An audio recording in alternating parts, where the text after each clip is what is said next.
আসসালামু আলাইকুম বন্ধুরা, শুভ দুপুর।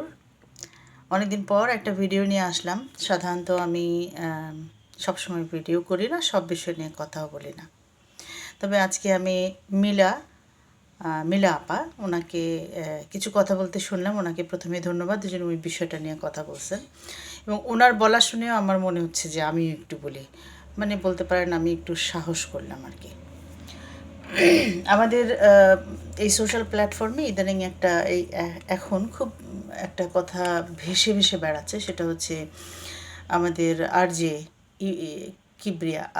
কিবরিয়া ওনার পারিবারিক জীবনে যে অশান্তির ঝড় সেটা নিয়ে কথা হচ্ছে। মিলা আপা বলেছেন যে ভালো মানুষেরা ভালো থাকে না, উনি ওনার জন্য দোয়া করেছেন। ধন্যবাদ আপা যে আপনি ওনার জন্য দোয়া করেছেন, আমিও নিশ্চয়ই দোয়া করি। আপনার কথা শুনে আমি ইন্সপায়ার্ড হয়েছি দুই একটা কথা বলার জন্য। আপনাকে থ্যাঙ্কস যে আপনি বিষয়টা নিয়ে কথা বলেছেন। আমিও খুবই ডাইরেক্ট একটা কথা বলবো, একদম সরাসরি। সেটা হচ্ছে যে উনি একটা কথা বলেছেন যে ওনার মাকে বাড়িতে ঢুকতে দেন না। নিশ্চয়ই এবং এটা উনি সহ্য করেছেন, স্যাক্রিফাইস করেছেন। আর আজকে যখন ওনার লাইফে একটা ঝামেলা তৈরি হয়েছে, একটা বিচ্ছিরি সিচুয়েশন তৈরি হয়েছে, তখন উনি বলছেন আমি আমার বাচ্চার জন্য আর স্যাক্রিফাইস করব না। আমার কাছে কথাটা খুবই মানে অন্যরকম মনে হয়েছে, নিজেকে স্বার্থপর মনে হচ্ছে, কিংবা কিবরিয়া ভাই বা যে এই জাতীয় কথা বলবে তাদেরকে আমার স্বার্থপর মনে হয়েছে। আমি আমার মায়ের জন্য স্যাক্রিফাইস করলাম, মাকে আর আসতেই দিলাম না, এটা আমি মেনে নিলাম। আমার সংসারে আমার মা আসতে পারবে না, এটা আমি মেনে নিলাম। কিন্তু আমার বাচ্চার জন্য আমি স্যাক্রিফাইস করতে পারবো না। তাহলে বাচ্চা আর মা দুই রকম জিনিস। মানে একান্ত আমি আমার নিজের মধ্যেই থাকি, আমার মাকে এখন আর দরকার নেই বিয়ে করে ফেললে। ব্যাপারটা এরকম হয়ে যাচ্ছে না? আমার কাছে এরকমই লাগলো। আরেকটা বিষয়, বিইং এ লেডি, আমি একজন নারী এবং আমি বিবাহিত নারী। তো আমার যে অনুভব সেটা হচ্ছে যে শাশুড়ি শ্বশুর তাদের সঙ্গে একটা আসলে বোঝাপড়ার ঘাটতি থাকতে পারে। তারা আমাকে ভালোবাসবে না, মানে বউ শ্বশুর বাড়ির লোকজনকে ভালোবাসবে না, এটা তো চিরকাল এই আনবান থাকেই। তার মানে কি এইটা যে যেই ভদ্রলোকের সঙ্গে আমি সংসার করছি, যে মানুষের সাথে আমি সংসার করছি, তার জন্মদাতা জন্মদাত্রী তাদেরকে আমি বাসায় আসতে দিব না?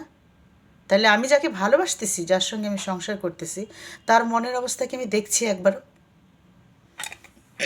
ডেফিনেটলি সন্তান তার মায়ের জন্য মন খারাপ করবে, তাই না?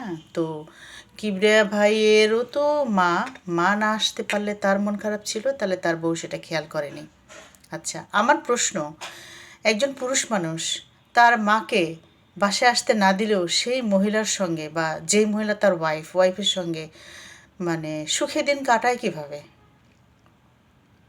আবার পৃথিবীতে বাচ্চা কাচ্চাও আসছে, বাচ্চা কাচ্চা আসলে তো নিশ্চয়ই সুখে দিন কাটাইতে হয়, হ্যাঁ, ভালো সময় কাটাইতে হয়। তো যেই মেয়েটা, যে নারীটা তার মাকে, মানে ওনার মাকে সহ্য করলো না, তার সঙ্গে সুখের আমেজ কী করে আসলো, সহ্য করে কিভাবে, আমি এটাই বুঝতে পারলাম না। আমি আমি আমি সমালোচনাই করলাম, আমার এটা প্রশ্ন আসলে। যেহেতু সোশ্যাল প্ল্যাটফর্মে উনি আছেন আর এই কথাগুলো উনি নিজে বলেছেন, সেই জন্য আসলে আমি ওনাকে প্রশ্নটা ছুড়ে দিলাম যে মাকে স্যাক্রিফাইস করলেন, বাচ্চার বেলায় পারছেন না, কেন স্যাক্রিফাইস করলেন মাকে? আপনার সংসারে আপনি আপনার মাকে স্যাক্রিফাইস করলেন আপনার ওয়াইফের সঙ্গে সুখে থাকার জন্য। আসলে কি সুখে থাকা যায় মাকে কষ্ট দিয়ে? যে সমস্ত নারী, আমার লাস্ট কথা, যে সমস্ত নারী তার স্বামীর মনের দিকে তাকায় না, এবং যে সমস্ত স্বামীও ইনফ্যাক্ট তার স্ত্রীর মনের দিকে তাকায় না, ওইগুলো স্বামী স্ত্রী থাকারই আসলে কোনো যোগ্য না। স্যাক্রিফাইস এগুলো ফালতু কথা। এই স্যাক্রিফাইসের সত্যি কোনো মূল্য নেই। আমি একটু রুড হয়ে বললাম যে এটা আসলে ফালতু কথা, যে স্যাক্রিফাইস করেছি না। যেখানে আমার মা বাবাকে, আমার জন্মদাত্রীকে তারা সম্মান দিতে পারবে না, তাহলে আমি সেখানে থাকলাম না। ভবিষ্যতে আজকে আপনি আপনার ওয়াইফ সম্পর্কে জিডি করেছেন বা একটা কষ্টের জায়গায় আসছেন, এখন সিদ্ধান্ত নেবেন বাচ্চাকে নিয়ে সরে যাবেন বা একটা কিছু, ভবিষ্যতে কি হবে আসলে ভবিষ্যৎ বলতে পারে, আমরা বলতে পারি না। কিন্তু ইচ্ছা তো প্রকাশ করেছেন, এই ইচ্ছাটা কেন আগে করেননি যখন মাকে অপমান করছে? তো আমি আসলে আশা করব আমরা, হ্যাঁ, আপনি অনেক ন্যায্যতার কাজ করছেন, মানুষকে অনেক ন্যায্য অধিকারের জায়গাটা দেখিয়ে দেওয়ার চেষ্টা করছেন, মানব দরদি হয়েছেন এবং আপনি মানুষের জন্য ন্যায়সঙ্গত অনেক কাজ করেছেন। মানুষের জীবনের গল্প শুনে তার সেই গল্পের আঙ্গিকে কী ধরনের সলিউশনস হতে পারে সেগুলো দিয়েছেন। ডেফিনেটলি আপনি অনেক ভালো কাজ করছেন, কিন্তু সব ভালো নষ্ট হয়ে গেল মাকে অশ্রদ্ধা করার কারণে। আপনি করেন নাই, কিন্তু আপনার সঙ্গীটা কিন্তু করেছে।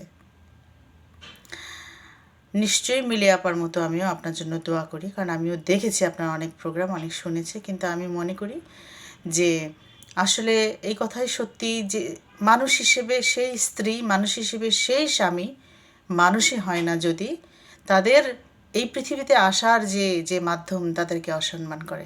আমি আসলে বলতে চাই, বাবা মা বাবা মাই, শ্বশুর শাশুড়িও কিন্তু বাবা মাই, তাদেরকে তাদের যোগ্য এবং প্রাপ্য সম্মান দিতেই হবে। বন্ধুরা, আমি আর বেশি ভিডিওটা লম্বা করব না। আমি যতটুকু বলেছি, যদি কোথাও কোনো অন্যায্য কিছু বলে থাকি আমাকে ক্ষমা করবেন। আর যদি আমার বন্ধুরা মনে করেন যে আমি ভালো কিছু ভালো কথা বলেছি, কিছু কিছু ন্যায্য কথা বলেছি, তাহলে আপনারা আপনাদের নিজেদের সঙ্গে, বন্ধুবান্ধবের সঙ্গে বা প্ল্যাটফর্মে আমার কথাগুলো শেয়ার করতে পারেন। ধন্যবাদ বন্ধুরা, আপনারা আমার সঙ্গে থাকবেন। আমি আজকের মতো এখানে আমার ভিডিওটা অফ করছি। ধন্যবাদ।